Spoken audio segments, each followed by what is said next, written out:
دنیا کے اندر آپ بتائیں کوئی ایسا ہے مکتب جس کے پاس ایسے معصوم انبیاء ہوں، جس کا پہلے جو بات کر رہا ہو وہ بھی وہی بات کرے، اسی پیرائے میں کہے، اور جس کا آنے والا پردہ غیبت میں بیٹھ کر جو بات کرے وہ بھی وہی ہو جو پہلا محمد کہہ کر گیا ہو؟ اللہ اکبر یا رسول اللہ۔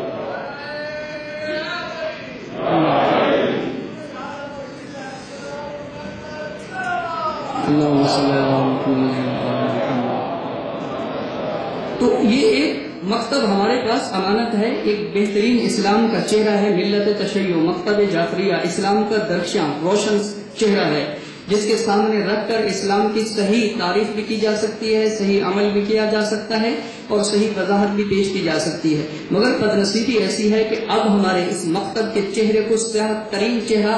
بنا کر پیش کیا جا رہا ہے۔ ظاہر ہے یہ عزاداری ہے، یہ ممبر ہے، یہ ہمارا بہترین تبلیغ کا ذریعہ تھا۔ اب دیکھیے، ایک جس اسلام کی طرف ہم بڑھ رہے ہیں، کیا یہ واقعاً حقیقی اسلام ہے یا ہم تخلیقی اسلام کی طرف بڑھتے چلے جا رہے ہیں؟ ہم دو اسلاموں کے بیچ میں ہمیں لا کر کھڑا کر دیا گیا ہے۔ ایک حقیقی اسلام ہے جو ہمارے معصومین نے اللہ کی وحی کے ذریعے ہم تک پہنچایا، اور ایک تخلیقی اسلام ہے جو اہل منبر نے، جو لوگوں نے اپنی مرضی کے لیے، اپنی خوشنودی کے لیے اور دنیا کے نفع حاصل کرنے کے لیے آیات الہی کو تبدیل کیا، روایات معصومین کو تبدیل کیا، احادیث انبیاء کو تبدیل کیا۔ اب مجالس کے اندر دیکھ لیجئے، کبھی آپ نیٹ پہ جا کر دیکھیے جو ہمارے ممبر پہ ہو رہا ہے، صرف یہ مجالس میں آ جانا ہی کافی نہیں ہے، یا اپنی روش پہ چلتے رہنا ہی میرے خیال میں کافی نہیں ہے۔ آپ جیسے احباب کا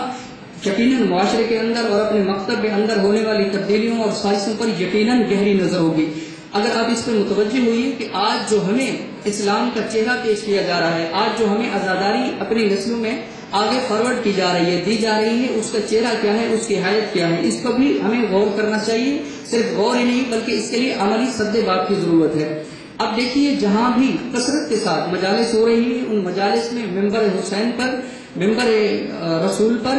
ایسے ایسے لوگ ممبر سے تبلیغ کیے جا رہے ہیں، اور ایسے ایسے قصیدے، ایسے ایسے گانوں کی طرز پر قصیدے بیان کیے جا رہے ہیں۔ خدا کی پناہ ہے کہ پہلے یہ ہوتا تھا کہ کہیں قصیدے کو گانے کی طرز پہ لکھا جا رہا تھا، قصیدے لکھے جاتے تھے، گانے سن کر گانوں کی طرز پہ قصیدے لکھے جا رہے تھے، اور اب تو ایسی انتہا کو ہم پہنچ چکے ہیں کہ انہی گانوں کے اندر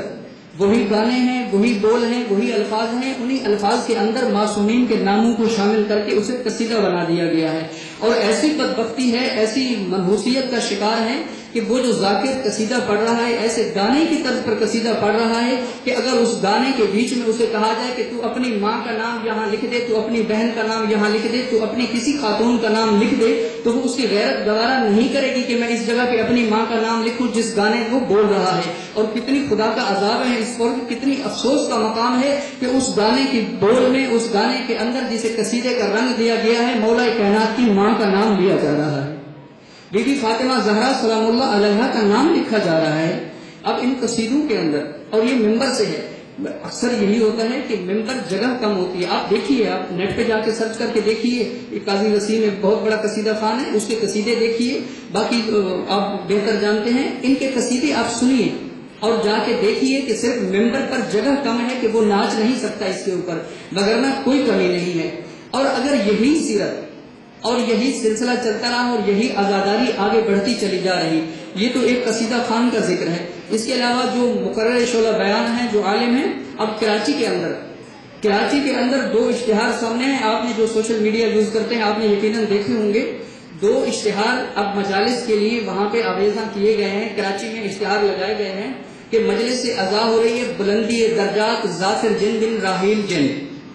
اب ذاکر جن کی بخشش کے لیے، بلندی درجات کے لیے کراچی کے اندر بیٹھ کے لوگ ذاکر جن کی بخشش کی مجلس کا انعقاد کر رہے ہیں، جس میں پڑھنے والے باقی بھی ہیں، اور ایک مولانا سید اور محمد نقوی آپ کا جانا پہچانا نام ہے۔ میرا اپنا خیال یہی ہے کہ اس مولانا کو علم نہیں ہوگا کہ اشتہار چھپ گیا ہے۔ اگر مولانا کو بھی علم ہے کہ بلندی درجات ذاکر جن کی بلندی درجات کے لیے مجلس برپا کی جا رہی ہے، اشتہار لگائے جا رہے ہیں، اور آغا صاحب نے، مولانا صاحب نے پڑھنا ہے، تو پھر اس عزاداری پر بھی سلام ہے کہ جس کے اندر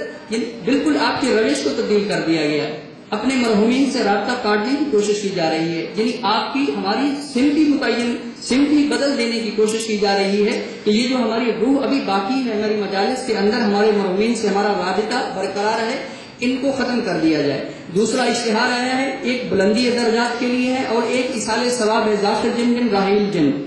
اگر یہ ذاکر جن بن راحیل شریف ہوتا تو سمجھ میں آ جاتا بھی چلے راحیل شریف ہے اور کوئی یہ ذاکر جو ہے کوئی سعودی باشندہ ہوگا جس کے اصال ثواب کے لیے کسی نے کمک کر دی ہوگی اور یہ بیچارہ اشتہار لگا کر اپنی روٹی روزی کما رہا ہے۔ اگر لیکن وہ تو ذاکر جن بن راحیل جن لکھا ہوا ہے اور اس کی بلندی درجات کے لیے۔ اب اس کے جب بات ہوئی اور بھائی یہ کیا ہو رہا ہے تو کہا آپ نے دیکھا نہیں ہے کہ کربلا میں امام کی مدد کے لیے ذاکر جن آیا تھا جب بیٹے کی شادی کے لیے، وہ جو آپ سنتے رہتے ہیں، بیٹے کی شادی کے لیے جا رہا تھا، کربلا کے میدان سے گزر ہوا، دیکھا کہ مظلوم کربلا ہیں اور بیٹھے ہوئے صدا دے رہے ہیں، تو اترا سارے جنوں کے ساتھ، بارات روک لی اور کہا مولا اجازت دے دیجئے تاکہ میں، تو مولا نے فرمایا نہیں ذاکر تم لے جاؤ، اپنے بیٹے کی شادی ہے، سہرے سجا لیے ہیں، تم تو خوشیاں اپنی پوری کرو، میں حسین کی قسمت کہ میں علی اکبر کو شادی نہ کر سکا۔ تو یہ ایک مطلب سلسلہ ہے جو بڑھتا چلا جا رہا ہے اور ذاکر جن آیا ہوگا، ذاکر جن آیا بھی ہے، روایات ہیں بھی صحیح، واقعات ہیں بھی صحیح۔ اب ایک ذاکر جن کو چھوڑیے، جب امام نے استغاثہ بلند کیا ہے،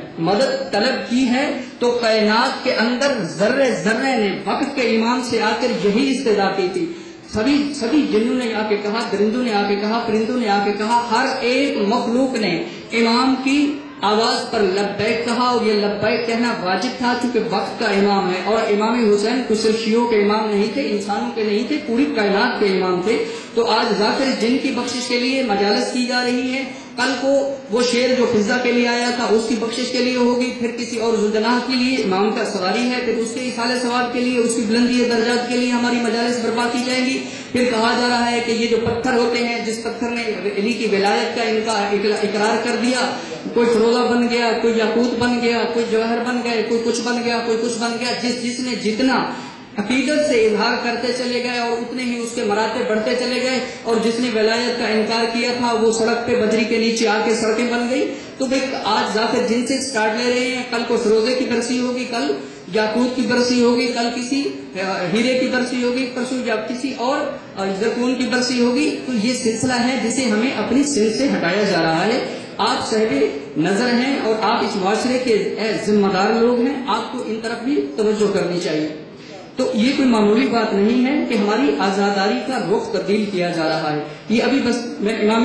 حسن عسکری علیہ السلام کے حالات میں ذکر کروں گا کہ آج ہم کہاں کھڑے ہوئے ہیں اور ہماری آزاداری کیسی ہے اور حالات آج ہمیں کیسے درپیش ہیں، اور وہ جب امام کا وقت تھا تو اس وقت آزاداری کے لیے کیا مسائل تھے اور وہ کیسے کیسے آزادار تھے۔ اب سنیں گے تو عقل دنگ رہ جاتی ہے، پڑھیں تو حیران رہ جاتے ہیں کہ یار ایسے بھی شیعہ ہوتے ہیں، ایسے بھی مومن ہوتے ہیں۔ ہمیں تو یہ کہتے کہ یہاں جلوس ہے، اس میں جانا ہے، تو ہم سوچتے ہیں کہیں بم بلاسٹ نہ ہو جائے، کہیں فائرنگ نہ ہو جائے، کہیں یہ نہ ہو جائے، کہیں نہ جائے۔ بچوں کو روکتے ہیں، بھائی دیکھو بس بہت سارے لوگ جلوس میں پہنچ گئے، تمہاری جانے کی ضرورت نہیں ہے، بہت سارے لوگ ہو گئے ہیں، تابوت برآمد ہو گیا ہے، شبی برآمد ہو گئی ہے، مجلس برپا ہو جائے گی، مظلوم کا جلوس برآمد ہو جائے گا، حالات خراب ہیں بیٹا یہیں بیٹھ جائیے۔ یہ ہم مومنین کا یہاں بھی ایک طبقہ ہے جو اس طرح کا بھی ہے، اور بہت بڑی سعادت سمجھتے ہیں کہ روز عاشور دور سے مولا کے ذوالجناح کو سلام کر لیں، یا گھر سے جلوس میں دودھ کا ایک ڈبہ لے کر آ جائیں اور مولا کی نیاز بانٹ دیں۔ تو یہ چیزیں ہیں۔ ابھی ہم اس نہج سے، ہمیں اس سے نبرد آزمو ہونا ہے، عملی طور پر ہمیں کرنا ہے کہ ہماری آزاداری کو کہاں لے جایا جا رہا ہے۔ یہ آزاداری انقلاب برپا کرتی ہے معاشروں کے اندر، یہ آزاداری مظلوم کربلا انقلاب برپا کرتی ہے انسان کے اندر، انسان کے دباؤں کے اندر انقلاب برپا کرتی ہے۔ یہ خرافات نہیں ہے، یہ کوئی کھیل تماشا نہیں ہے جس کا مرضی ہے جو بیٹھ کر جو بیان کرتا رہے اور جس کا جو مرضی ہے آزاداری کو رنگ دیتا چلا جائے۔ آپ سنتے رہتے ہیں، آپ کے سامنے تاریخ کربلا آپ کے سامنے ہے کہ جہاں سے بھی قافلہ آل محمد لٹا ہوا قافلہ، بیبیاں جہاں سے بھی گزری ہیں انقلاب برپا کرتی ہوئی گئی۔ یہ مظلوم کربلا کی آزاداری کا اثر ہے کہ جہاں سے بھی بنت علی گئی ہے انقلاب برپا کر دیا ہے، معاشروں کے اندر انقلاب برپا کر کے، اور ہمیں کہاں لگا جائے ذاکر جن کو بخشوا لو، کبھی کسی کو بخشوا لو۔ تو آپ صاحب حیثیت ہیں، صاحب نظر ہیں، آپ کی اپروچ ہے، سارا کچھ کر سکتے ہیں، آپ منظم لوگ ہیں، تو آپ اس چیز پر بھی نظر رکھیے کہ یہ آزاداری ہے، ہم نے اسے کھیل تماشا نہیں بننے دینا، ہم نے اس کو اس ممبر کا تقدس برقرار رکھنا ہے، اور اسی کو ممبر سمجھیے گا جسے امام سجاد علیہ السلام نے ممبر کہا ہے۔ تو یہ ہم تخلیقی اسلام کے پیچھے پڑ گئے ہیں. ہمیں تخلیقی اسلام ہماری نسلوں کو فارورڈ کیا جا رہا ہے, منتقل کیا جا رہا ہے. تخلیقی اسلام ہے, گھر میں بیٹھ جوڑ کر ہم بنا کے چیزیں آگے بھیجی جا رہی ہیں. تو ایک مرتبہ جابر ابن عبداللہ انصاری صبح کے وقت مسجد کوفہ میں پہنچتے ہیں اور بہت حیران ہیں, بہت پریشان ہیں. پریشانی کے عالم میں جب مسجد کوفہ میں جابر انصاری صحابی رسول معمر ترین صحابی ہیں, جب مسجد کوفہ میں داخل ہوتے ہیں تو سبھی نے دیکھا کہ آج جابر پریشان بہت ہے. آج جب کہ جابر نماز کے لیے آتا ہے تو چہرے پہ حشاش بشاش ہوتا ہے, چہرے پہ رونق ہوتی ہے, مگر آج جابر بہت پریشان ہے. جابر حیران ہے. تو سب نے جہاں شاہ سے گزرے, جابر سے پوچھا جابر خیریت ہے, آج کیوں پریشان ہو؟ جابر کیا مسئلہ ہے, آج تمہارا چہرہ اترا ہوا ہے. جابر نے کسی کو ریپلائی نہیں کیا. صف خالی دیکھی, چلتا ہوا پہلی صف میں مولا کائنات کے پیچھے جا پہنچا. اور جب یہ جابر وہاں پر پہنچا